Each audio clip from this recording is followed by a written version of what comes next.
Aujourd'hui, nous allons nous promener de l'ouest au centre du pays, en passant par le sud, afin de découvrir les savoir-faire et stratégies d'entreprise engagées autour d'un projet original.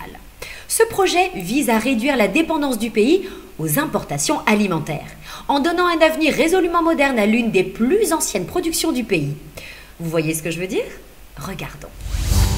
Sur les étals de quelques bouchers mauriciens, le cerf, ou plus précisément sa viande, joue à cache-cache avec quelques privilégiés, exclusivement depuis les premiers jours de juin jusqu'à la fin du mois de septembre. Plus pour longtemps, selon les vœux de Panagora. Les dirigeants de la branche marketing et distribution du groupe Food & Allied veulent rendre plus présente dans notre alimentation cette source de protéines savoureuse et très peu grasse. Ils expliquent comment et d'abord pourquoi. C'est quand même une spécificité locale. Le cerf a été importé il y a plus de 200 ans, je pense, par les Hollandais à l'origine. C'est le cerf de Java. C'est un peu une spécificité mauricienne. Et par ailleurs, c'est quand même une économie en termes de devises par rapport à la viande importée. Donc ça peut représenter entre 80 et 100 millions de roupies par an en termes d'économie de devises. Et donc nous pensons qu'il faut mettre en valeur et valoriser cette chaîne. Cette chaîne, pour qu'elle devienne rentable, doit se structurer en filière pérenne. C'est la principale contribution de l'entreprise, distributrice par ailleurs de centaines de produits à travers l'île. Donc les objectifs que nous avons pour développer la production et la vente de viande de cerf, c'est de pouvoir la commercialiser toute l'année.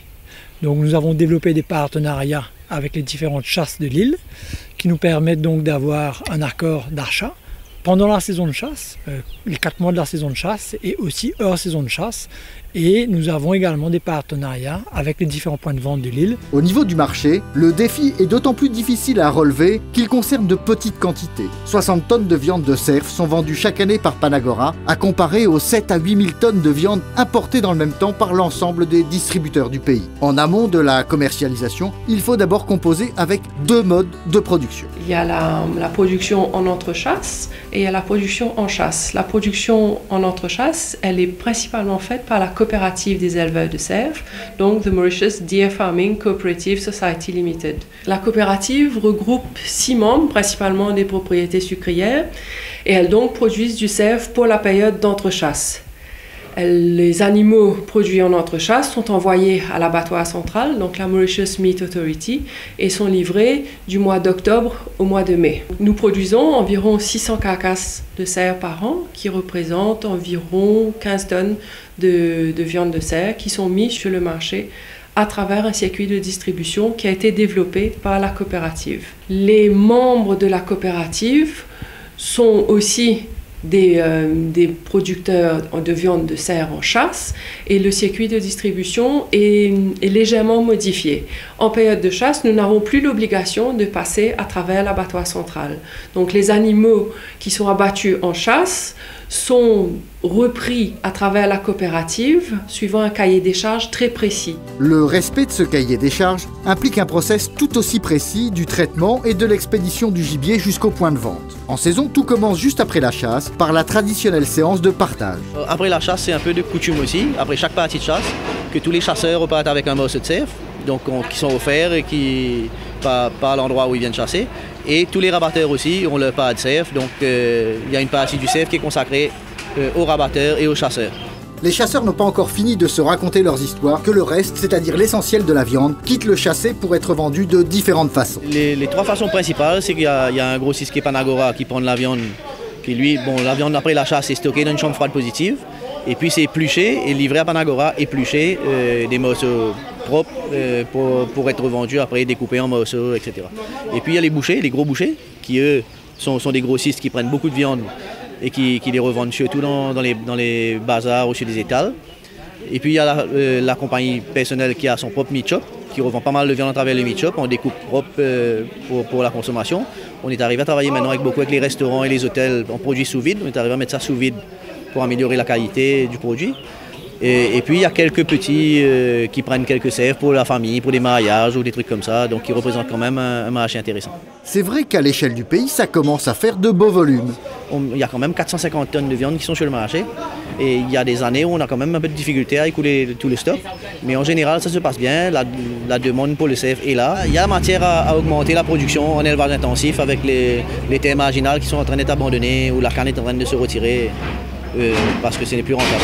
Pour être rentable, la distribution de cette matière première plutôt abondante doit s'étaler dans le temps, bien au-delà des 4 mois de saison de chasse. C'est vrai qu'actuellement, on a l'habitude de consommer vraiment pendant les 4 mois de chasse, donc de juin à septembre. Et le but, c'est vraiment d'augmenter les volumes de vente entre chasses, quoi. Le but, c'est vraiment d'inciter les gens à consommer pour après pouvoir travailler sur une idée de volume et donc une baisse de prix. Et concrètement, Béatrice, comment ça se passe? On achète les carcasses entières avec les différents chassés. On a des partenaires avec qui on travaille. Donc, le coût de la carcasse est fixé pour 1 an. Et à partir de là, nous, on a toutes nos opérations à valeur ajoutée qui viennent par la suite. L'objectif d'ici 2 ans, ce serait de se positionner vraiment au prix de l'agneau et du mouton. Et pour cela, l'entreprise met en œuvre les expertises qui forment les bases de son développement. Les carcasses, quand on les reçoit, c'est livré soit en entier ou en découpe. Les carcasses entières sont emballées dans un tissu spécial qu'on livre aux clients. Et les découpes, c'est mis dans un sachet en plastique et livré aux clients. Quand on reçoit une commande, c'est les commandes en frais. Une fois les commandes en frais déjà préparées, tout ce qui reste des carcasses sont découpées pour être stockées en congelé. Donc on a 11 différentes découpes de carcasses. Après avoir découpé les pièces, les morceaux, c'est mis dans un sachet en plastique et c'est soudé, c'est mis sous vide.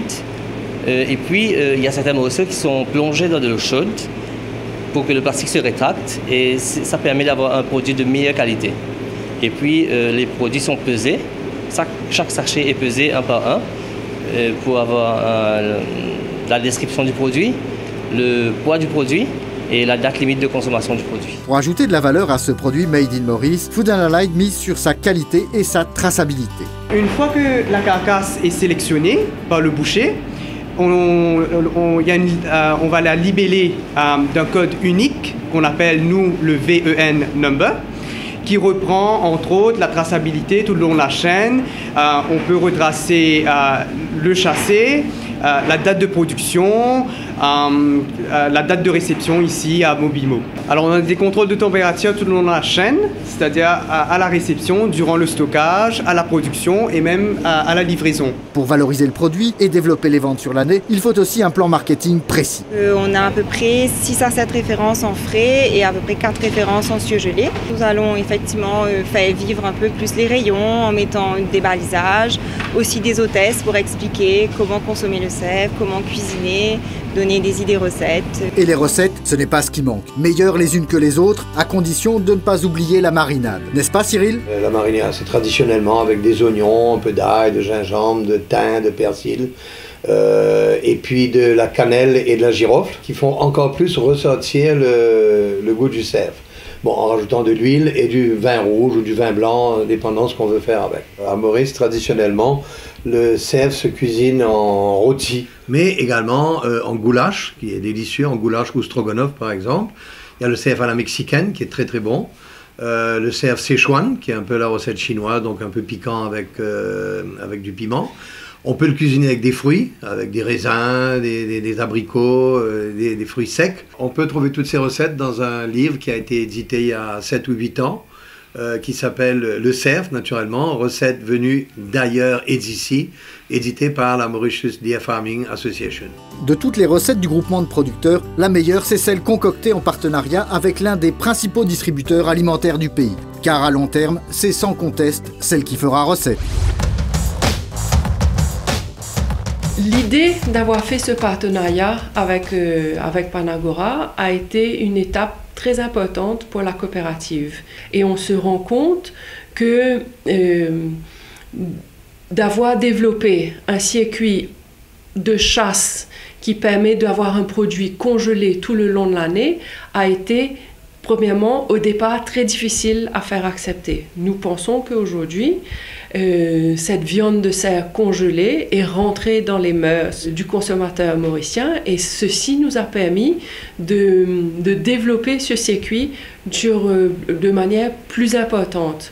Au départ, quand on a commencé notre partenariat, il y avait une vingtaine de tonnes de viande de cerf, de chasse qui étaient mises sur le circuit de cette manière.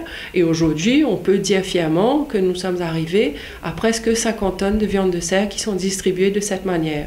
Maintenant, nous devons de nous atteler à vraiment augmenter notre production en entrechasse pour pouvoir obtenir un produit frais qui sera lui disponible à ce moment-là tout le long de l'année aussi. Pour pouvoir arriver à cet objectif de distribuer d'une viande tout le long de l'année, il y a aussi notre projet que nous avons commencé depuis plus de 4 ans aujourd'hui, qui est la certification halal de la viande de cerf. Nous travaillons en collaboration avec l'abattoir central et la Juma Mosque pour que nous espérons, avant la fin de cette année-ci, nous puissions avoir cette certification qui permettra à ce moment-là que le produit de la viande, le produit viande de cerf soit largement accessible à toutes les communautés. Démocratiser la consommation de viande de cerf vendue sous la marque Royal Choice. Certains n'hésiteront pas à qualifier ce projet de révolutionnaire. Ce mot, souvent utilisé à propos des nouvelles technologies, est en fait employé dans ce cas moins pour évoquer un changement politique radical qu'une remarquable innovation. L'innovation, y compris celle qui trouve ses sources dans la tradition, mérite qu'on s'y intéresse ici, car elle est un puissant moteur du développement économique.